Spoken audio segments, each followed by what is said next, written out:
Prime? Yes, Bumblebee. What can I do for you? We're running out of energon and kailangan natin ng energy para makalaban sa mga Decepticons. Saktong-sakto yan, Jollibee. Kasi nagpa-deliver na ako ng food natin. Yun na pala sila. Ayan, Bumblebee. Kain ka na.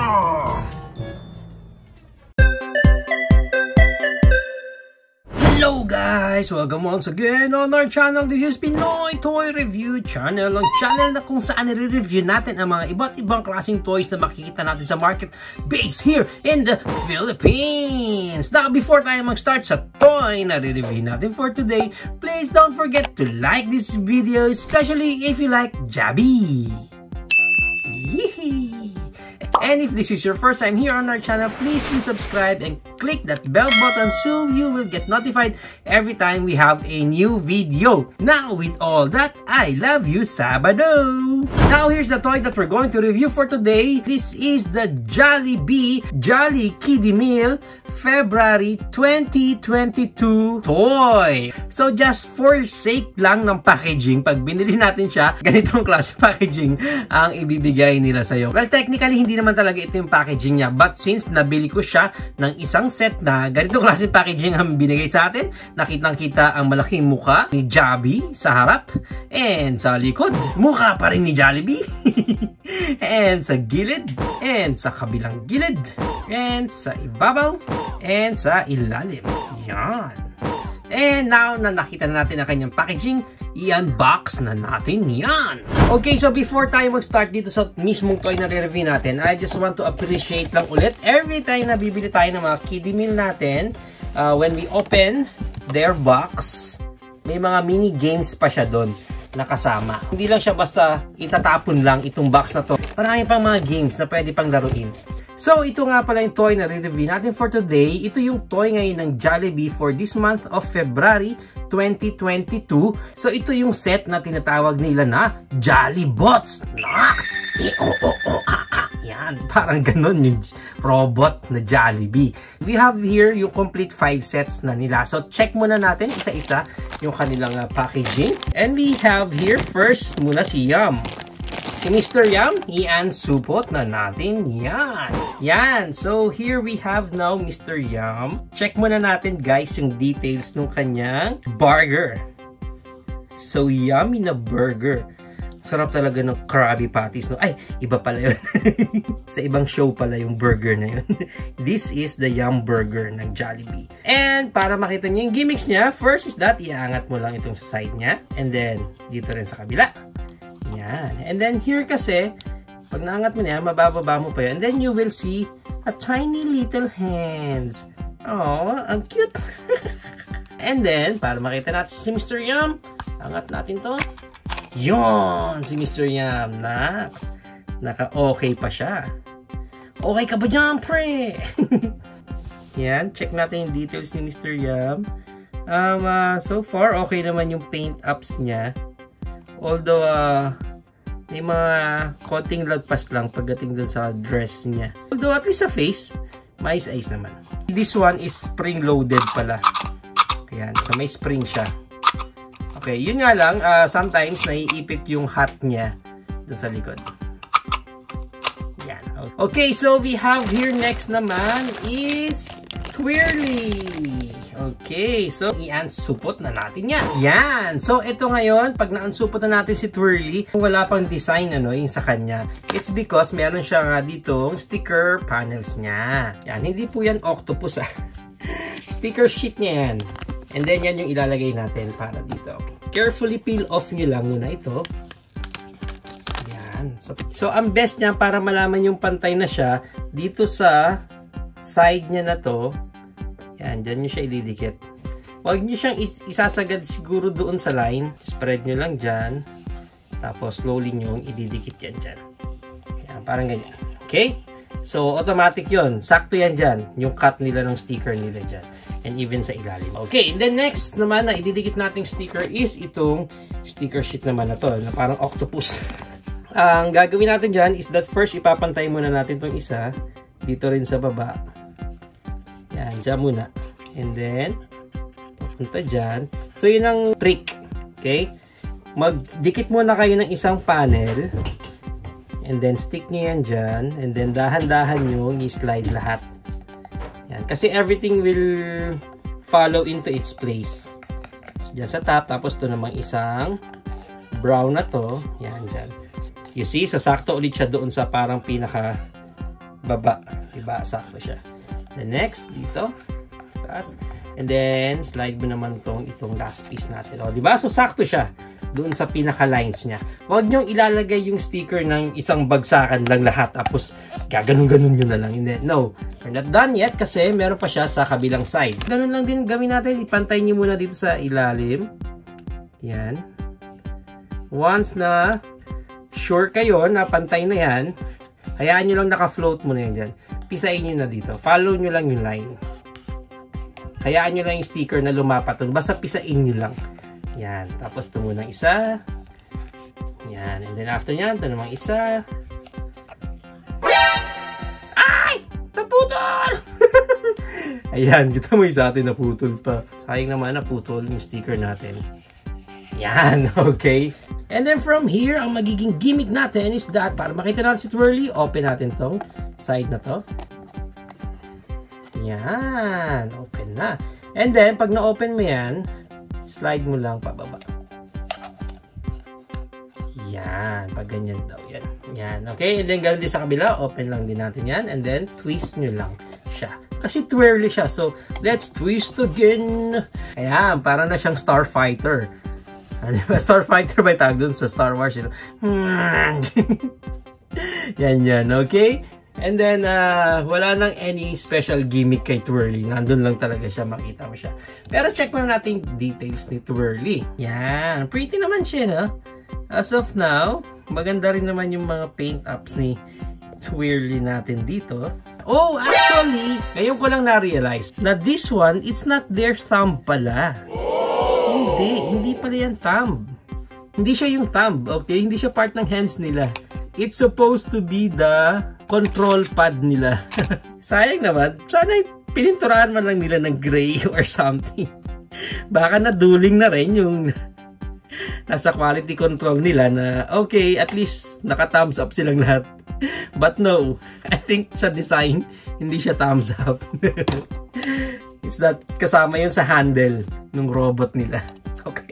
Anyway, ito na si Twirly natin. And so, let's proceed naman dito sa pangatlo naman natin Jollibot, which is si Hetty. Okay, mas maganda yan. I-unsupot na natin si Hetty.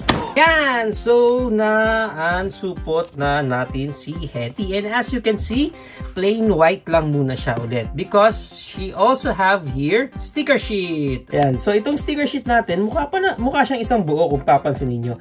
But, if you look closely, naka-slice na, naka-slice na, pagkain na pagkain. Naka-slice na itong sticker sheet niya according doon sa part na pagdidikitan niya. So, start muna tayo dito. Yan, medyo madikit yung sticker nila. So, make sure na bago nyo idikit agad dito sa figure natin, make sure na nakapwesto na talaga siya. Medyo mahirap siyang i-reposition. Next, kunin na natin tong middle. Again, make sure bago nyo ilapat, pantay na talaga siya.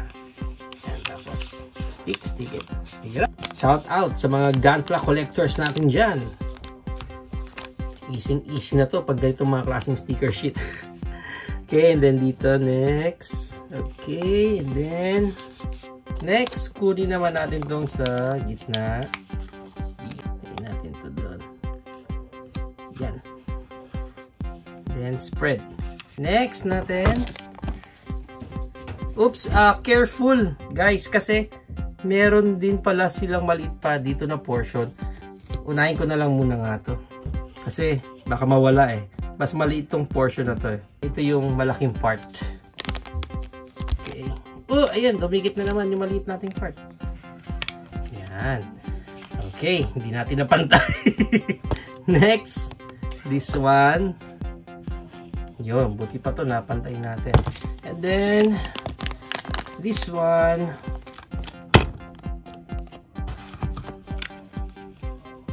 Careful. Okay, so yan. So, technically, ganito ang itsura pag nadikit na natin yung kanyang sticker sheets. Although, hindi mo na may iwasan talaga na mapapantay kasi may mga gaps din yung pinaka buong figure na. Hindi mo talaga may iwasan na makikita yung mga lines na yan. Anyway, moving forward, ito ang itsura niya pag naka-spaghetti pa siya. Yan. Okay. Yan ang details. And then, para sa kanyang gimmick, i-open lang natin to. Yan. Yan. Open lang yan. I-open naman natin to. Yan. So, nandoon si Hetty na naka-thumbs up din. Guys, hindi siya thumbs up Well, actually, dito sa ilalim, meron pa siyang kamay dyan. Yan. So, ito yung hands niya. Yan. So, meron siya dyan kamay. Okay. So, yan yung kanyang hands. Medyo matitempt ka na iangat pa itong part na to. Kasi meron siyang gap Okay? So, it's like parang, alam mo pa, may bubuksan ka pa dito. Pero wala na. Huwag yun ang pilitin, guys. Kasi yun yung ginawa ko ngayon. Pinilit ko siyang i-open. Naku-curious kasi talaga ako. Baka mamaya, pwede pala siya magkaroon ng paa ng robot. Yun lang yun. Okay? Masisira lang yung toys nyo pag pinilit nyo. So, itong tabs na to, huwag nyo nang i-open. Ganun lang talaga siya. So, kung ano yung nakalagay sa instructions, yun na. So, ito lang talaga yung Jolly Spaghetti natin na robot. Okay, so tingnan naman natin details ngayon ni Hetty. Okay, so ayan ang kanyang details. Next, let's move along na sa ating pang fourth na robot, which is si Jollybots Popo. And because of that, i-unsupot na natin yan. Yan! Okay, so pag na-unsupot na natin siya, ganyan na itsura ng kanyang wala pang sticker na fries. And nandito yung kanyang sticker sheet na ilalagay naman natin dyan. Okay? So, since wala pa siyang sticker, naisip nyo bang naiisip ko? What if kung lagyan natin dyan ng letter W? Ilagay muna natin itong kanyang sticker sheet. Tanggalin muna natin to carefully. Bago nyo idikit talaga, make sure na nakaposition na. Yan. And then, spread nyo lang yan. So, ito yung itsura ng kanyang fries. Walang any special naman. Para sa kanyang gimmick, yung gagawin mo lang is open mo tong sa likod niya. Yan. Open.